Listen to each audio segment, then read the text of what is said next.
Morning, America. How are we doing today? We're out here. It's a beautiful day today. I mean, absolutely gorgeous. If every day was like this, I'd be happy. It is 70 degrees, light breeze. Well, a little more than a light breeze, but anyway, low humidity. It's only 50% humidity, which is low for Texas. It's a beautiful, beautiful day. It was hot and muggy yesterday. I think we had a high of 90 yesterday, and it's like 70 today. Anyway, cold front's coming in. Gonna rain tomorrow and Sunday. Saturday and Sunday it's gonna rain a bunch. I thought, while I've got the beautiful sun, let me pull it outside, let the solar charge the batteries up, and do all this sanding and stuff outside. Let the wind blow the dust and any mold spores that might still be around, blow them out. What I've done is 50% bleach, 50% water to kill all the mold that's in here, that was in here. This, what you see here, that's glue. That's some discolored glue.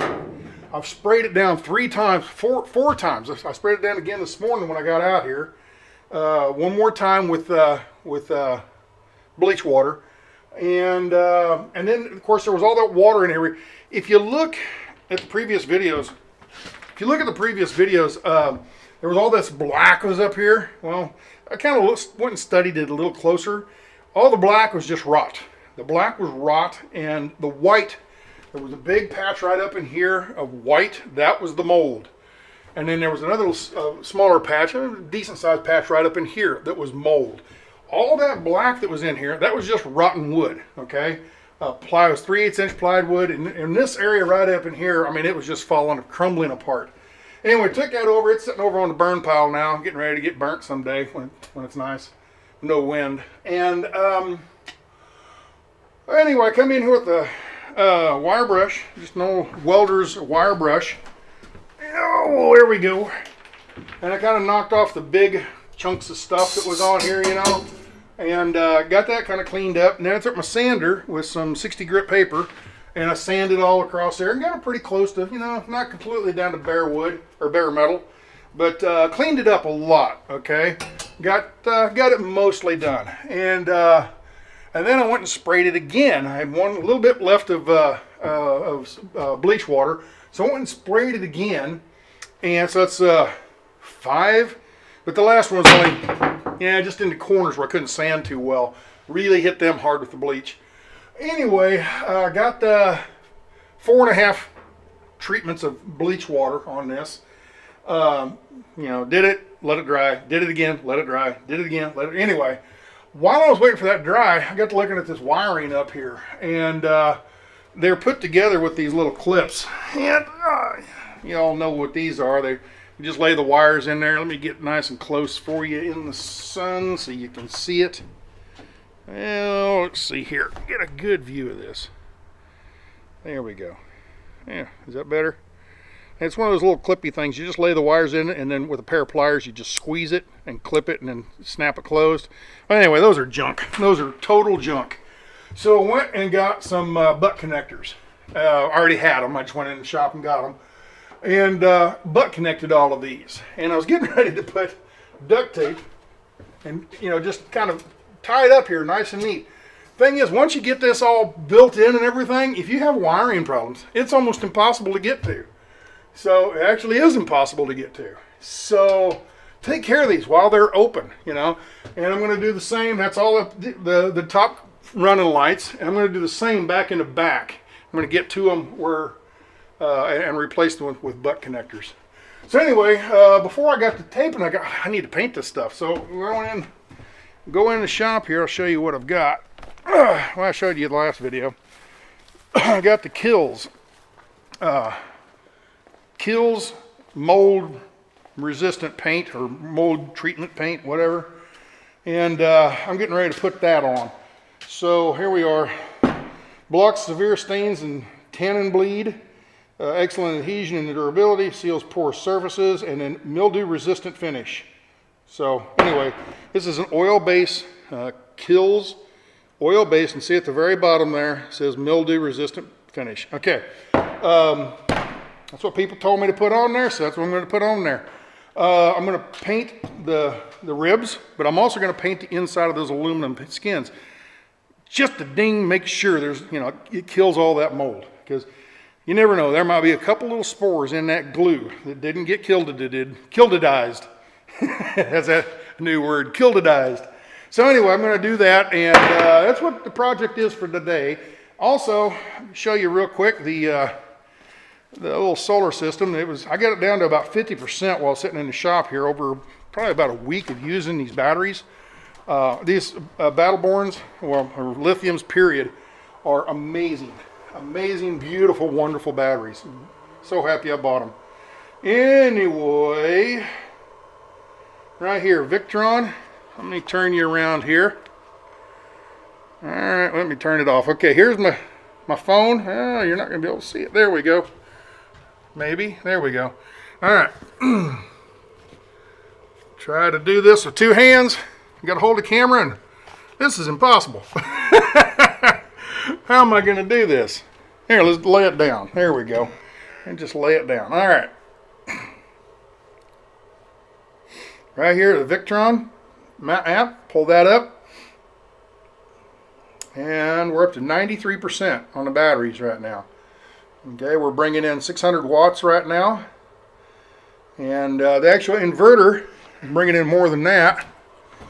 The inverter's bringing in 777. Get that to focus. Right there we go. 771, 775, 77. There you go. So that's what she's bringing in right now. 1200. I'll turn you around. So 1200 watts, flat panels on a pretty sunny day. Well, beautiful sunny day. Early spring. What is it? April? Early April. That's what I'm getting, and I'm actually kind of tilted away. I'm downhill here, so I'm tilted away. I imagine if I was on perfectly flat, I'd be hitting about 800 watts right now out of the 1200. So that's why I tilted them. If I ever need a whole bunch, and I have figured out how to tilt them. So it's some pins that somebody, you know, pointed out. So anyway, I got to run down and get them, and I'm trying to make a list, so I only have to go to the. Sorry about the light. I'm trying to make a list, so I only have to go down to the store once and pick up a bunch of things. I ordered online the wood. It's the wood that goes on the ceiling, and that should be in, I think, today. Waiting for an email or a text message from them. Ordered it online through Home Depot. They said it'd probably be in about Friday, so hopefully it'll be in today, maybe tomorrow. Run down there and get that, and while I'm getting that, I got to get some die-core for the roof Fantastic fan. I got to seal that. I got to get these pins. I got to get extra little brackets. But I got it all figured out. I know how I'm going to do it now. So, and it is a fairly quick disconnect thing. So with that, go back to fast forward on the painting, I guess. So.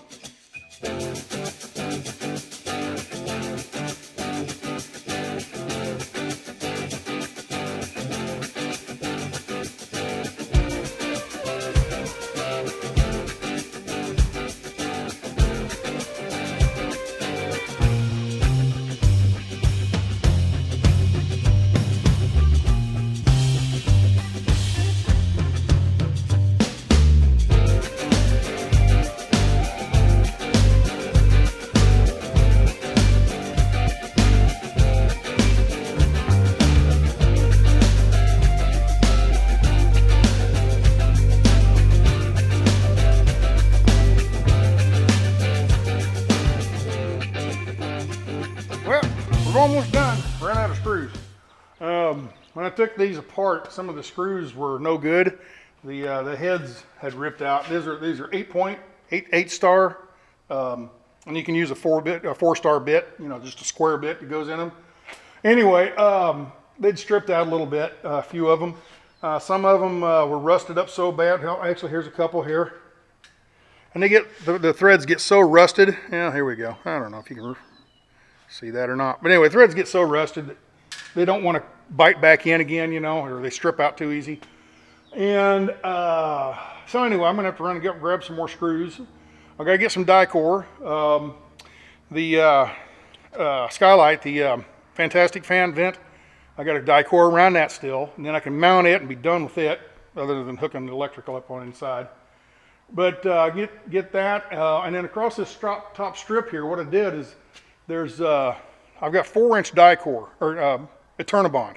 I've got 4-inch Eternabond, and what I did is I split it in half, so it's 2-inch. And I put 2-inch, and I cut them into small pieces, so it's manageable, you know, easier to get instead of a big, you know, 8-foot wide long piece. Getting, you know, pulling the sticky off and getting it's a mess. So I just cut it into about foot-long strips and stuck them up there piece by piece and overlapped them about 1/4 inch. All right, so that's all on there. It's probably sealed good enough the way it is, but I'm going to unscrew these bolts or unscrew these screws on the on this trim piece. Pull that trim piece out about 1/2 inch. I'm going to squirt some Dicor down inside that, and then screw them back in and let it squish back up. Okay, sound effects and all, huh?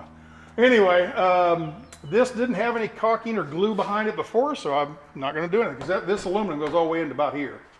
So the bottom, I need to fix this up. Let me click you around here. This is the bottom part. So here's your hitch. Okay, over here is the metal. And when I put them back in, there's this caulking that was on here before, and it's still on the aluminum, the diamond plate. And anyway, it's pretty flush right in here, but there are areas like right here that's not very flush, and water can get down in there. So I got to caulk that, you know, different areas. Right over here, so it didn't quite fit perfectly flush. And then over here, same kind of thing. It flush, and then right here, this metal here is dented, just bowed just a little bit, and you know, there's a gap right there. I don't know, maybe I could put a screw in there and hold that tighter. I don't know. So anyway, let's see. We got the roof Dicor, trim piece Dicor. Got to buy more screws, and then we're pretty much done with the front end of this thing. All right. So what am I going to tackle next? I think I want to start working on kitchen cabinets. Get some cabinets in there. Okay. And do I make my own? Which I can. I can make them. They're time consuming, and the problem is that the ready-mades, you go down to Home Depot or whatever, or even Lowe's, whatever, and the ready-mades are already done.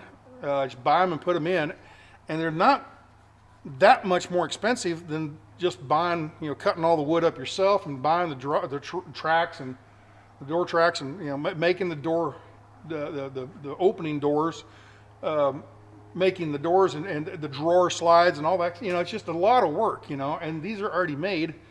And I'm telling you, a $100 cabinet has about $90 worth of wood in it, you know, so for 10, 20 bucks, let them make them. So that's what I like about them. But, you know, just buy them, put them in, you're done, you know. Really gets this going a lot faster. If I make my own cabinets, I can make them better, stronger, whatever. But what I don't like about the ready-mades is there's a lot of wasted space. Let's say there's a 36-inch wide cabinet. It has like 3 or 4 drawers in it. Cow snuck up on me. It's got 3 or 4 drawers in it. Well, the cabinet might be 36 inches, but if you measure the drawer, it's only like 32 inches, you know? So there's like 4 inches of wasted space. If I make my own, there's only a 1/2 inch of wasted space, and that's that 1/2 inch for the full extension drawer slides. So another thing is the cabinets are 24 inches deep. Well, they're 24 inches deep, but the drawers are only about 18, you know, 18 or 20, whatever. There's about 4 inches or 5 or 6 even, I haven't measured, but there's about that much empty space behind your drawers. That's a lot of wasted space, you know, and space is a premium in one of these. So do I build my own drawers? And I know everybody, oh, build it your own, Stan, build your own. Yeah, it's a lot of work, and it won't be another month, and it's going to be hotter than heck out here. And I don't want to be tinkering around with kitchen cabinets for a month. So I don't know. I think I'm going to just flip a coin. That's kind of where I'm going to go with this. I think I'm just going to flip a coin on the cabinets, build my own, or go to the store and buy ready-mades. So I don't know. With that, I think cabinets are the next one I'm going to tackle. So with that, good enough, long enough video for today. So we got her fixed though, and it's all done, and got her painted and everything inside. So that kills paint and everything. So we're good. We're back on track. About a 4-day delay because of that. So, all right. Well, we'll holler at you later. Bye.